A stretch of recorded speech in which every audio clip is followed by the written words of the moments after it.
शिक्षक के जिज्ञासुओं नमस्कार। आपका स्वागत है डॉक्टर पवन शुक्ला एजुकेशनलिस्ट नामक यूट्यूब चैनल पर।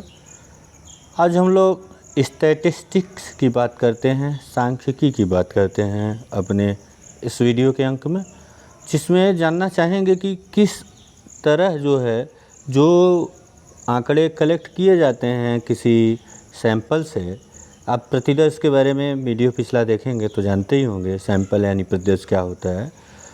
तो वो प्रतिदर्श के बारे में जो अध्ययन किया जाता है उसका मूल उद्देश्य होता है कि जिसके द्वारा आप जनसंख्या के बारे में कोई कंक्लूजन निकाल सकें। तो उसका जो अध्ययन करने का आधार है वो सांख्यिकी है, स्टैटिस्टिक्स है। सांख्यिकी के बारे में बात करें तो सांख्यिकी क्या है, इसके बारे में कुछ महत्वपूर्ण बिंदु आपके सामने प्रस्तुत हैं। शोध की प्रक्रिया के अंदर जो प्रदत्तों के विश्लेषण का जो संबंध है, तत्वों की जो परिमाणात्मकता से होता है, जो तत्वों की परिमाणात्मकता यानी जो तत्वों का कितना मूल्य है उस पर होता है। दूसरा, जो प्रदत्तों के विश्लेषण की प्रक्रिया में सांख्यिकी में आंकड़ों का प्रयोग प्रायः जो है सर्वेक्षण तथा साक्षात्कार के आधार पर प्राप्त हो जाता है। बहुत सारे उपकरण हैं लेकिन प्रायः ऐसा होता है। और तीसरी बात है कि सांख्यिकी के क्षेत्रों में जो इसकी प्रक्रिया को निम्नलिखित प्रक्रिया में वर्गीकृत किया जा सकता है। जो सांख्यिकी की प्रक्रिया जिसके द्वारा आप किसी जो जनसंख्या है उसके आधार पर उसके अध्ययन के लिए, उसके संबंध में निष्कर्ष निकालने के लिए किसी आप प्रतिदर्श को लेते हैं, तो उसके लिए आप जो सांख्यिकी का प्रयोग करते हैं वो सांख्यिकी जनसंख्या के स्वरूप पर निर्भर करता है। तो उसकी सांख्यिकियाँ कई प्रकार की होती हैं। प्रक्रिया उसमें पहली जो सांख्यिकी की प्रक्रिया है उसे वर्णनात्मक सांख्यिकी कहा जाता है, डिस्क्रिप्टिव स्टैटिस्टिक्स कहा जाता है।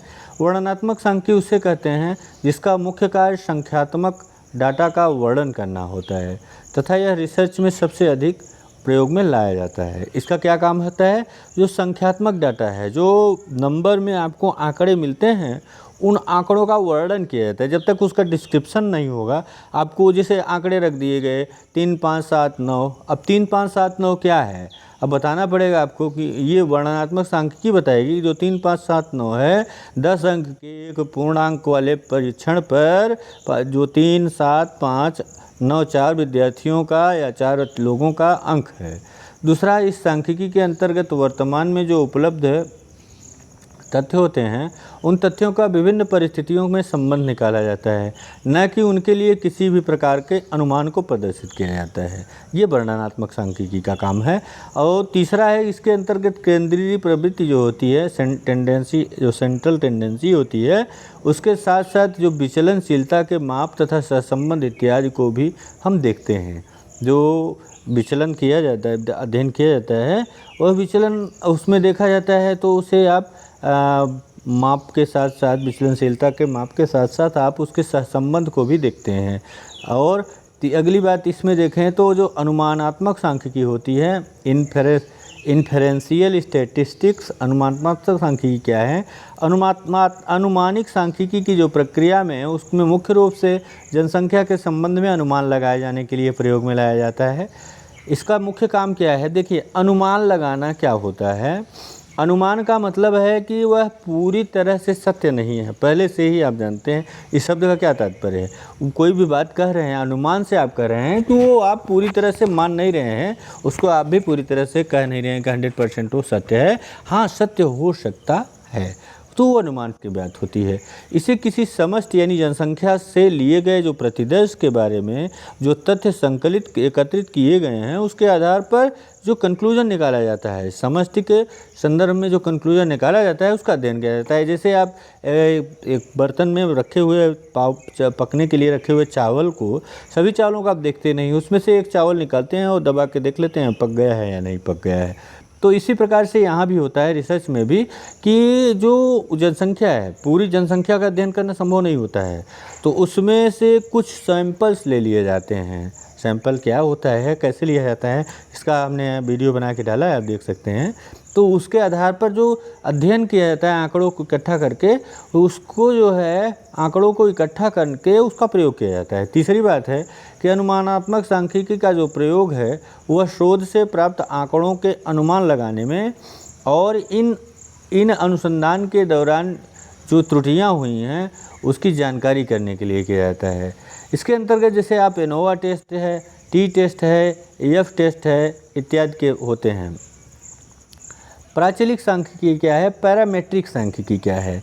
यह सांख्यिकी वह सांख्यिकी है जिसमें प्रतिदर्श प्रदत्त का संबंध, माने जो आंकड़ों प्राप्त होते हैं किससे, प्रतिदर्श से, सैंपल से प्रतिदर्श प्रदत्त का संबंध ऐसी जनसंख्या से होता है जो सामान्य वितरण पर आधारित होती है। सामान्य वितरण मतलब जो नॉर्मल प्रोबेबिलिटी कर्व के बारे में आप जानते होंगे, 68% उसके जो ऊँट की डील की तरह बनती है एनपीसी, उसमें 68% उसमें पाए जाते हैं। तो ये सांख्यिकी जो है उसी 68% के आधार पर ये एनपीसी के आधार पर, जैसे एनपीसी होती है नॉर्मल प्रोबेबिलिटी कर्व ऐसे, तो उस तरह से ये डिवाइड होती है, मतलब इसका डिस्ट्रीब्यूशन ऐसे होता है, इसीलिए इसे वितरणबद्ध सांख्यिकी भी कहते हैं। प्राचलिक सांख्यिकी का मतलब पैरामेट्रिक, पैरामीटर का मतलब ही होता है कि जो जनसंख्या के आधार पर उसको प्राप्त किया जाता है। इस जो पैरामेट्रिक सांख्यिकी है, पैरामेट्रिक सांख्यिकी के लिए का आधार पैरामीटर होता है। इस सांख्यिकी के लिए निम्न कसौटियों की आवश्यकता होती है। पहला, जो प्राचलिक सांख्यिकी की अवधारणा है वह मान्य वितरण की होती है। दूसरा है कि जो प्राचलिक सांख्यिकी में जो प्रत्ययन के चुनाव की संभावना स्वतंत्र होती है, क्योंकि नॉर्मल डिस्ट्रीब्यूशन होता है, जो पॉपुलेशन में डिस्ट्रीब्यूशन हुआ है वेरिएबल्स का, सब्जेक्ट्स का, वह क्या होता है, नॉर्मल होता है। और इस प्राचलिक सांख्यिकी में एक ही प्रत्ययन विचलन से होता है, एक ही प्रत्ययन विचलन होता है, इसमें जो सैंपलिंग से जो डेविएशन होता है। और जो प्राचलिक सांख्यिकी में सभी प्रकार के अंकगणितीय आधारों को क्रियान्वित किया जा सकता है। प्राचलिक सांख्यिकी में प्रतिदर्श चयन को चुनने के लिए रैंडमाइजेशन जो होता है ना, यादृच्छिकता, जिसके आधार पर सभी सदस्यों को चुने जाने की संभावना होती है, उसका सहारा लिया जाता है। और छठवां है, प्राचलिक सांख्यिकी में T test, F test, R test आदि का प्रयोग किया जाता है। हम पैरामीटर के बारे में आप जानते हैं, पैरामीटर जो पॉपुलेशन का आधार होता है, गुण कोई होता है, उससे पैरामीटर कहा जाता है। नॉन पैरामेट्रिक स्टैटिस्टिक्स क्या होती है? ये नॉन पैरामेट्रिक स्थिति वह सांख्यिकी है जो प्रसरण के वितरण से मुक्त सांख्यिकी है। यह प्रसामान्य वितरण मुक्त सांख्यिकी है।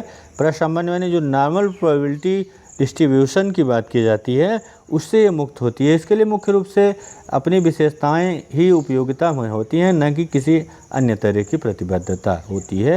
यानी जो इसकी विशेषता है, जैसे कैंसर कितने रोगी हैं, तो ये पॉपुलेशन जो है ये नॉर्मल प्रोबेबिलिटी के आधार पर नहीं हो सकता है कि कैंसर हर जगह है, ऐसा है वैसा है। तो नॉर्मल प्रोबेबिलिटी का हर जगह एक समान देखना चाहता है। अप्राचलिक सांख्यिकी में जो कसौटियाँ होती हैं उसके बारे में बात करें तो ये निम्नवत हैं। उनमें बात करें तो आप पहला तो प्राचलिक सांख्यिकी की अवधारणा, मान्य अवधारणा आप जानते ही होंगे प्राचलिक सांख्यिकी के बारे में। अप्राचलिक सांख्यिकी की अवधारणा जो होती है वो इस तरह से है कि यहाँ जो प्रसामान्य वितरण के आवश्यक होने की ज़रूरत नहीं होती। यानी जो पॉपुलेशन है उस पॉपुलेशन को आप ऐसा कह सकते हैं कि उसमें जो ऊँट की डील की तरह एनपीसी इस तरह से होता है, आप जानते ही होंगे, बता दे रहे हैं यहाँ भी कि मान लीजिए आप किसी भी चेयर को देखना चाहते हैं, और इसमें आपको मैं बता रहा हूँ एनपीसी कैसा होता है। एनपीसी का नॉर्मल प्रोबेबिलिटी कर्व अगर बनाया जाए और किसी पॉपुलेशन को रखा जाए तो इस तरह से ऊँट का डील आप जानते हैं, तो इस तरह से होता है। यहाँ मीन होता है, ये मध्यमान होता है, यहाँ पर मध्यमान होता है। और यहाँ इसको डिवाइड किया जाए 1 सिग्मा 2 सिग्मा प्लस 1 सिग्मा, इधर आप जानते हैं पॉजिटिव होता है और इधर नेगेटिव होता है।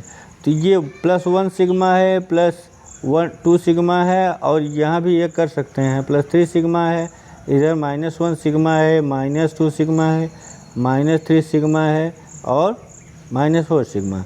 तो 100% जो पूरी पॉपुलेशन आप 100 को रखें तो 100 में अगर आप देखेंगे तो इसमें जो यहाँ से लेकर के यहाँ तक की जो लाइनें आपको दिख रही हैं, इसमें माना जाता है कि 68% पूरी पॉपुलेशन इसमें होती है, और 16% इधर आ जाती है इस लाइन के इस तरफ, और 16% इधर हो जाते हैं। माइनस की तरफ। यानी अगर उदाहरण से आपको समझाएं कि 100 बच्चों का आप अध्ययन करेंगे तो 100 बच्चों में 68 बच्चों की जो बुद्धि होगी वह इसमें होगी जो सामान्य कही जाती है। ये जो दिखाई दे रहा है आपको, जिस पे मैं लाइनें खींच रहा हूँ, ये 68% का कर्व है। ये 68% ये सब जगह ऐसे ही होता है। अगर 100 बच्चों की बुद्धि आप देख रहे हैं तो उसमें 68% ऐसे होंगे कि जो एक नॉर्मल वाली बुद्धि वाले होंगे, ठीक है। ये जो आप एकदम देख रहे हैं डार्क हो गया एनपीसी का। और उसके बाद जो 16% ऊपर हैं ये इधर आ जाएंगे। 16% अब ये अनंत तक जाता है, ये बढ़ता हुई चला जाएगा। और 16% जो बहुत कम बुद्धि वाले हैं वो इस तरफ हो जाएंगे। तो 16 16 32 और 68 कितना हो गया? 100। तो 100 विद्यार्थियों का आप देख रहे हैं तो 68 विद्यार्थी आपको नॉर्मल मिलेंगे और 16 विद्यार्थी अपर ग्रेड मिलेंगे, बहुत हाई लेवल के आईक्यू वाले, और 16 विद्यार्थी कम आईक्यू वाले मिलेंगे। अब इस आंकड़े को आप कहीं भी लगा सकते हैं। तो इसकी ज़रूरत जो होती है प्राचलिक सांख्यिकी में होती है, ना पैरामेट्रिक में। नॉन पैरामेट्रिक में इसकी ज़रूरत नहीं होती है। यहाँ जो इसके शोधकर्ता जो है वो पूर्व अवधारणा, जो उसकी पूर्व धारणा है, पक्षपातों से रहित होकर अवलोकन करने का प्रयास करता है। इसमें प्रदत्त या चरों में निरंतरता का अभाव होता है। जो रेगुलरिटी होती है वो संभव नहीं है कि हमेशा रहे। इसका प्रयोग छोटे प्रदेश में किया जाता है क्योंकि छोटे प्रदेश में एनपीसी का अभाव होता है। जैसे 30 से आपको देखते हैं सांख्यिकी में, आप जानते हैं ना, 30 जो है 30, ये नंबर्स आपको एनपीसी के लिए अनिवार्य माना जाता है कि कोई भी अध्ययन आप करना चाहते हैं तो आपके सैंपल की साइज़ कम से कम 30 होनी चाहिए। तो यहाँ 30 से कम पर भी अध्ययन हो सकता है। इसमें जो क्रम का अध्ययन किया जाता है, मुख्य रूप से अप्राचलिक सांख्यिकी में क्रम का अध्ययन किया जाता है। तो इस प्रकार से आपने आज सांख्यिकी के बारे में सामान्य जानकारी प्राप्त की। आप जो भी कहना आपका कमेंट बॉक्स में आइए, स्वागत है। आप चैनल लाइक शेयर सब्सक्राइब अवश्य कर लीजिएगा। धन्यवाद, नमस्कार।